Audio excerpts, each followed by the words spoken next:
In the rugged mid-hills of central Nepal lives the Tamang, an indigenous community whose name carries a heavy, ancient weight. In their language, Ta means horse, and Mang translates to warrior or leader. Historically, horse-riding warriors describes a specific kind of existence, high-altitude cavalry moving across freezing Himalayan landscapes with speed and force. But the reality in the hills surrounding the Kathmandu Valley today looks nothing like a battlefield. It is a peaceful agricultural landscape, defined by intricate stone buildings and quiet green terraces. The people living here now are farmers and artisans. They wear intricate beads, work the soil, and gather in the evenings to play traditional drums. How did a lineage of nomadic, high-altitude cavalry transformed into the settled agrarian heartbeat of central Nepal? To find the answer, we must look at the extreme verticality of Nepal. The land drops sharply from the freezing high Himalayas to the sweltering southern plains. The mid-hills, districts like Nuwakot, Rasua, and Dading, form a buffer zone between these worlds. Tamang culture was forged in this middle ground. Their identity wasn't just shaped by the mountains, but by their historical duty to guard the treacherous spaces between the peaks and the valleys. The Tamang originated in the extreme high-altitude regions of the Himalayas, slowly migrating south toward the valleys over many generations. As they moved, they encountered the growing trade routes connecting the Tibetan Plateau to the southern plains. These routes were essential for the regional economy, but they were incredibly difficult to navigate. Because the Tamang were already adapted to the high-altitude climate, they became the natural protectors of these routes. They worked as guides and caretakers, ensuring that goods could move safely through the dangerous mountain passes. Their early presence in the mid-hills was strategic. They functioned as a network of garrisons, protecting the ancient economic arteries that kept the region's trade alive.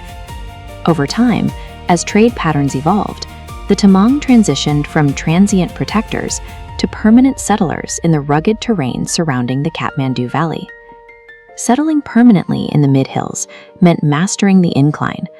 They built their villages in clusters, staying close to the natural water sources and forests that provided their only means of survival. This rugged environment dictated their diet. They relied on hardy, local staples like millet, flour porridge, known as dindo, fermented greens called gundruk, and vegetables grown in thin mountain soil.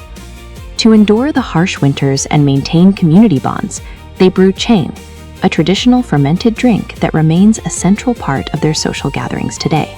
This shift from nomadic defense to stationary farming required a total redirection of their energy, turning ancient warriors into masters of the earth. Survival in the hills required more than just farming. It required a rigid social structure. Most Tamang are devout practitioners of Vajrayana Buddhism, following the guidance of local lamas and monks. But alongside their Buddhism, there is a deep current of Bon, an ancient tradition of nature worship that predates their arrival in the mid-hills.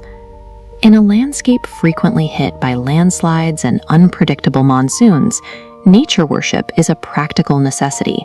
It provides a framework for living at the mercy of the elements.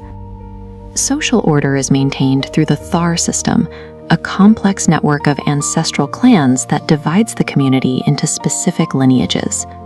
This diagram shows how the Thar system creates stability.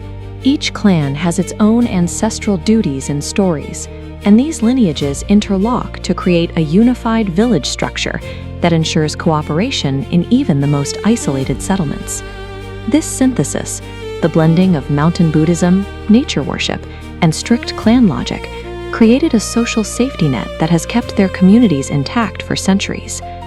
While the physical weapons of the warrior era are gone, that energy is now focused on defending the community's cultural identity. The primary tool for this is the Dampu drum. It isn't just an instrument, it is a historical record used to pass down the community's heritage through song. The echoing rhythm played on the Dampu is called Tamang Selo. It is a sound that fills the hills during every major gathering and festival. During Sonam Losar, the Tamang New Year, This music and traditional dance takes center stage in an explosive display of communal pride. In contrast, their death rituals are incredibly meticulous. They involve complex, specific mantras and rituals designed to ensure the soul's peace with absolute precision. These rituals serve a vital purpose. In a culture built on oral tradition, the exact repetition of these songs and mantras ensures that their history and laws are carried forward without being lost to time. Today, the Tamang have moved beyond the farm to become essential players in Nepal's tourism, trekking, and service industries, using their ancestral knowledge of the hills to drive the modern economy. It brings us back to the original meaning: Ta, horse, and Mang, warrior. The Tamang remain the true protectors of the passes, no longer guarding against physical threats, but serving as the vital, enduring link between the high Himalayas and the world below. नमस्ते हजुरहरूले लोकज्ञान आर्ट्सलाई माया गरिदिनु होला, like, share, comment गरिदिनु होला। धन्यवाद।